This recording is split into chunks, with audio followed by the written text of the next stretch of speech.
Well, President Trump shocked the world when he signed an executive order banning birthright citizenship in the United States. Now, of course, almost immediately, 22 states have joined on with a massive lawsuit against the new Trump administration. And it's almost like they had this drafted ahead of time because it seems like, this was all planned. Managed to get that lawsuit right out there and right quick.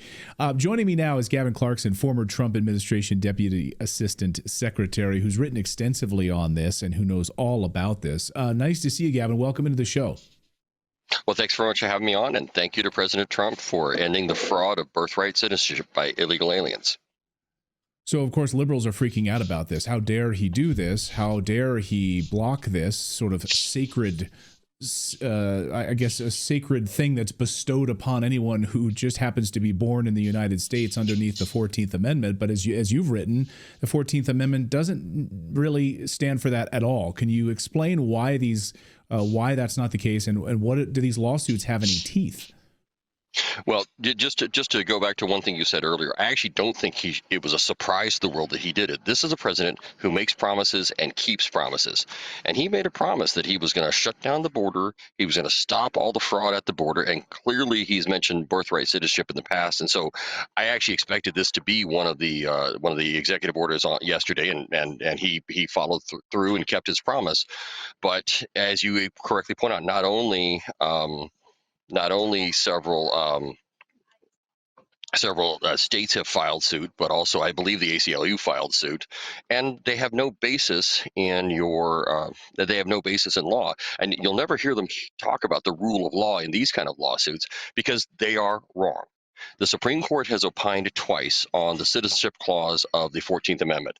And that amendment specifies that, yes, you have to be born or naturalized into the United States, but it adds a qualifier under the jurisdiction thereof. And even though I'm pigmentationally challenged, I am a proud member of the Choctaw Nation of Oklahoma. And although I was born inside the United States, I am not a citizen by birth because Congress passed a law in 1924 to make me a citizen because the Supreme Court had previously ruled in a case called Elk v. Wilkins from 1884, I believe, that you're not even though if you're born in the United States, if you're not under the complete jurisdiction of the United States, you're not a citizen. And same thing happened in 1898, a slightly different outcome. There you had two Chinese nationals who were the equivalent of green card holders. They had come here legally, they'd established their residence, and the Supreme Court in that case, called Wong Kim Ark, said that basically, yes, the children of lawful permanent residents are citizens. So in 1917, Congress recognized there were two groups of folks that they wanted to have help from in World War I, American Indians and Puerto Ricans. So in 1917, they passed the Puerto Rican Federal Relations Act, which made all Puerto Ricans U.S. citizens. And then in 1924, they passed the Indian Citizenship Act, which made all tribal members U.S. citizens. So in 1929, we had our first ever American Indian Vice President, Charles Curtis. 5 years earlier, he could not have run because 5 years earlier, he was not a U.S. citizen because he was a tribal member. And so I'm not saying that Congress can't act to make the children of non-citizens citizens. It's just that they haven't in this case. And so you have this huge problem of people abusing the system. You have there's two categories that are specifically contemplated in the president's executive order. Those that are here on temporary status, like a student visa. You have two grad students from foreign countries come here, have a baby. That baby's not a citizen. Not under the 14th Amendment, and clearly established not under the executive order that was issued yesterday. And also consistent with Congressman Babin from Texas, he has legislation that he just reintroduced. And he has an Indian tribe in his district. I actually talked to his legislative director yesterday to confirm. But again, Congress can act. Congress has acted in the past regarding tribal members and regarding Puerto Ricans, but they've never acted regarding the children of illegal aliens. And so what happens is you have a phenomenon called anchor babies. And this is where a woman who's pregnant comes across the border either legally or illegally, and has a baby, and poof, that 21 years later, that's their immigration sponsor to sponsor the whole family back into the United States. that child of an illegal alien is not a citizen. It's not a citizen under current Supreme Court law, and all the executive order does is force the government to follow the law.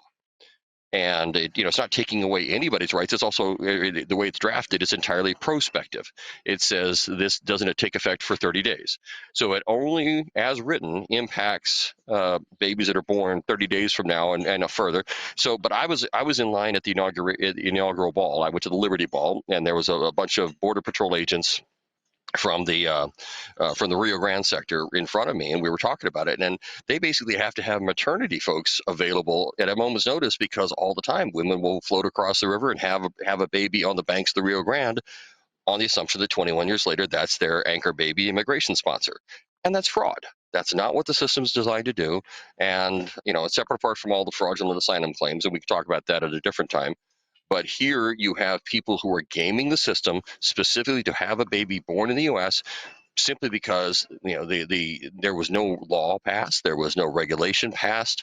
It just sometime, I believe, it was during the Johnson administration, the State Department just started issuing passports to people with U.S. birth certificates, and just decided that if you had a U.S. birth certificate, you were a U.S. citizen, and that wasn't the law. So, contrary to what these 22 state attorney generals are saying, and contrary to what the knuckleheads of the ACLU are saying, I usually refer to them as the anti-Christian litigation union, but anyway, they basically are gonna, they're gonna make their arguments, they'll wave their hands, but the law is clear. The Supreme Court has spoken. And in response to those Supreme Court cases, or subsequent to those Supreme Court cases, Congress has acted not once but twice to make certain categories of people that, although they may be born within the territory of the United States, they were not previously citizens. Congress acted to make them citizens. Congress can act to make any category of non-citizens citizens if Congress chooses to do so. If they're born in the United States but not under the complete jurisdiction thereof, well, Congress can amend that. Congress can change that, by expanding what the definition or adjusting the definition of what complete jurisdiction means. But they haven't in the case of illegal aliens. Right. Right. So this is in Congress's hands, as you point out. So the 14th Amendment, being born in the United States, doesn't automatically confer citizenship under the 14th Amendment. And what's crucial, of course, to your point, is that the parents' citizenship status is crucial. So if you float across the Rio Grande and have a baby on the banks down there, that doesn't matter. But they've been handing out passports like candy. And we've had friends actually from Switzerland who are here working. Their two children are Swiss, and they had their third baby in America, and they didn't want a U.S. citizenship for their son. But the government just sent them, immediately sent them, and he has to wait till he's 18 years old to basically revoke his passport, to basically say, no, I don't want to be an American citizen. So they're handing these things out, it seems like candy. Well, and it was a bureaucratic. It was the deep state bureaucrats of the Johnson administration who just decided to start doing it with no basis in law, no basis in statute, and they just did it. And again, it's the problem is not just once or twice, and it's not limited to the southern border. It's most pervasive at the southern border. But there are Asian women who fly in, stay in a hotel in California in their 8th month, and then basically game the system. But I posted a video about 5 years ago when I was running for the United States Senate, where in Columbus, New Mexico, every day, a whole bunch of state taxpayer-funded school buses will drive down to the border crossing, and 800, 900 kids will cross the border every morning because their parents had previously tricked Border Patrol into allowing the mom to give birth at the hospital in New Mexico rather than go to the hospital in Ciudad Juarez. It was all prearranged. There's a clinic down there that will give people notes that they can take to Border Patrol saying, hey, I'm in labor and it's going to take too long for me to get to Ciudad Juarez. Please let me do a humanitarian crossing and go have a baby in Deming. Well, sure enough, that they get access to all the free stuff in the U.S., even though they live in Mexico every single day. And the parents will rent a post office box in Columbus, New Mexico, merely to pretend like they're maintaining some sort of residency there. It's all and it costs the taxpayers millions of dollars every year, and it's clearly a fraud. and it could be shut down in a moment's notice. And this president shut it down, at least going forward. Now, So we can I was decide. going to ask We you, can have. do these Go ahead. 22 attorneys general have any case at all? And our second part of that question is, do you think Congress will codify what President Trump signed in his executive order?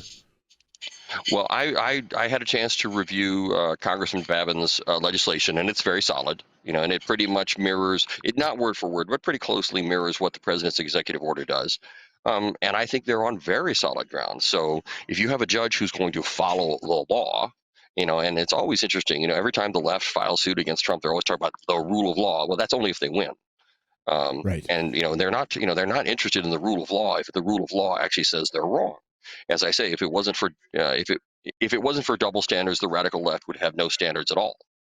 And so the cases, if they follow the law, if they look at the two precedents, and if they look at the purpose of the 14th Amendment, the purpose of the 14th Amendment was to make sure that the states could not deny citizenship to black folks who had previously been slaves. They were freed, and the 14th Amendment basically says that they get the citizenship. And so, Right.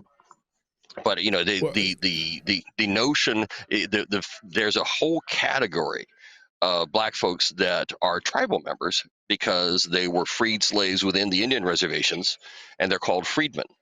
And in the Treaty of 1866 with my tribe, those folks were given a choice. You could either be a tribal citizen and stay with the tribe, or you could be a U.S. citizen and leave the tribe, but you couldn't do both. And so, consistently post 14th Amendment, there was this notion that you were either under the jurisdiction of the United States or you're under the jurisdiction of the Choctaw Nation, for example, or the Cherokee Nation, or the Chickasaw Nation, the Creek Nation, the Seminole Nation, or any of the tribes that had these post-Civil War treaties. So the jurisprudence is solid. These 22 state attorney generals, they're just virtue signaling, doing their lawsuit because they assume that they want all these anchor babies to sponsor all these families that they assume will vote vote blue. Right. And there's a solution to this. And I'm a retired school teacher. I've had many dreamer students, and I'm not, without taking a specific position on what should be done, there is a possibility, because a lot of these folks, they're just looking here to come get economic opportunity to feed their families. You can't blame somebody for wanting to take care of their own family, but they're not interested in rigging elections or adjusting voting demographics. They just want to feed their kids, feed their families. So one possibility I've heard floated around is the notion that you can have a nationality be separate from citizenship. So you could have somebody, as long as they're not going to be on public assistance, as long as they're going to be providing positive economic contribution to the American economy, you can put them in a category where they can stay here. And as long as they've never committed a crime and they're not on public assistance and they are contributing to the American economy, great, but they can't vote. But of course, the radical left never wants that, because for them, this is not about actually taking care of anybody. This is all about trying to adjust voting demographics because their policies suck, and they think the only way they could do it is bringing in people who want to get all the free stuff. Gavin, I'll get you out of here on this, and you've been gracious with your time. Right now, as it stands today, under this executive order, this is the law. This is the law of the land. These lawsuits by these 22 states could drag on for years. So, but as of today, as I'm talking to you on this Wednesday, right now, there is no birthright citizenship for people whose parents are not citizens of the United States. Is that right? Well, it starts 30 days from yesterday. So in 29 days, a baby born to the parents of illegal aliens will not be a citizen, or will not be able to be provided citizenship documentation by the federal government. It does not take away, people who are claiming U.S. citizenship now, that's a different question. But this is an executive order directing the federal government not to issue documents and not to recognize any documents from states demonstrating, or arguing for citizenship for people whose parents were either not here legally or were only here temporarily when they were born. And it's not, so it's the executive order and Congressman Babin's legislation don't go change anything retroactively. They're just saying it stops now, or it stops in 29 days. Amazing. So, January 20th. So I guess that would be, I assume 30 days. It won't be February 20th because you got a few extra days in January. So it'd be like by February 17th or so, there will be no more anchor babies in the United States. Amazing. Amazing. I can't believe we're living in these times right now. Gavin, great to see you. Yeah. If people want to see the video that I reposted it on my Twitter page. That's at Dr. Gavin Clarkson, at DrGavinclarkson. I reposted the video. It got almost 1 million hits and like 16,000 shares. The last time I posted it. So, but it basically it's me sitting on the border watching the buses pick up all the anchor babies going to school at U.S. taxpayer expense for people who are paying zero property taxes and actually don't even live in the U.S. And it's still going on this morning. Unbelievable. Well, hopefully but this at least madness ends. The first thing you do when you find yourself at the bottom of a hole is stop digging. So thank you, President Trump, for stopping the digging, because we won't have any more anchor babies at this point. Yeah, exactly. Dr. Gavin Clarkson, thank you so much for jumping in here and talking about this with us, because it'll be interesting to track these lawsuits and see where they go. But 30 days from now. Great to see you, Doctor. Thanks so much for joining us. All right. Thanks for having me on, and thanks again to President Trump for stopping this fraud once and for all.